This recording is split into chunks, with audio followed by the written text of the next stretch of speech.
All right, let's talk about something absolutely fundamental in the world of accounting and auditing. I mean, it's one of those core concepts that everything else is built on.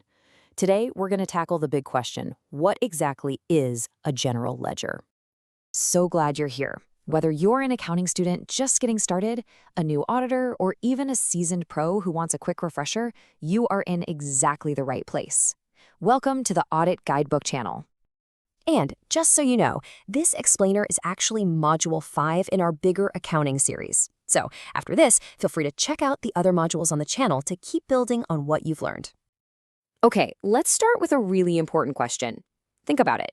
In any company, you've got thousands, maybe millions of financial transactions happening. So where do you go to find the one single source of truth that tells the complete financial story? Well, that's where the general ledger, or the GL, as you'll usually hear it called, comes in. It's basically the grand central station for all financial data. Every single transaction, I mean everything, from buying a new building to paying for a cup of coffee, eventually finds its way here. It is the master file. You'll often hear the general ledger called the backbone of a company's accounting system, and honestly, that's the perfect way to think about it. Just like a spine gives our body structure and connects everything, the GL provides structure and support for every single financial part of the business. Take away a strong general ledger and the whole thing just falls apart. So, if the GL is the backbone, what's its actual purpose? Why do we need it? What does this thing really do? Let's break it down. Okay, so it really boils down to three core functions. First, it gives us a complete history of everything that's happened financially.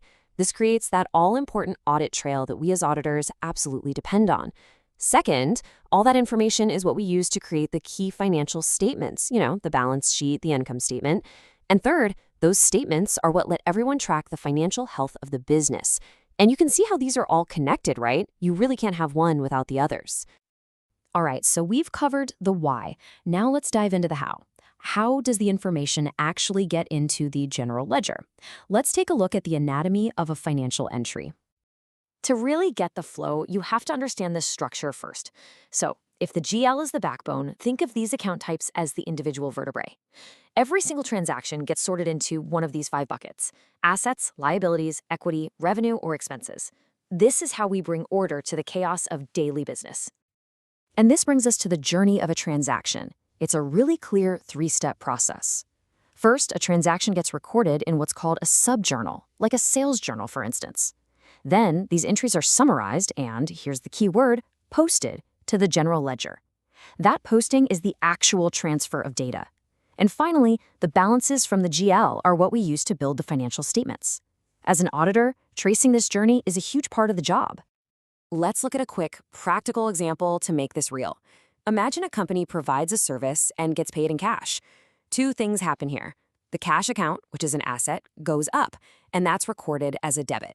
At the very same time, the service revenue account, that's income, also goes up, and that's recorded as a credit.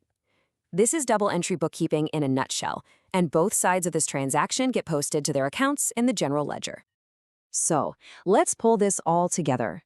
At the end of the day, the general ledger is the definitive, complete, and organized record of every financial thing that happens in a company.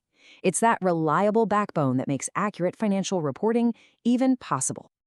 We really hope this helped clarify what the general ledger is all about. If you found this useful for your work or your studies, it would be a huge help if you could take a second to like this and subscribe to the Audit Guidebook channel. We're building a whole library of content just like this, designed for you. And we'll leave you with one last thing to think about. As accounting software gets smarter and automates more and more of this process, why does a deep, foundational understanding of the GL become even more critical for us, not less? It's an interesting question. We'd love to hear what you think in the comments. Thanks for watching.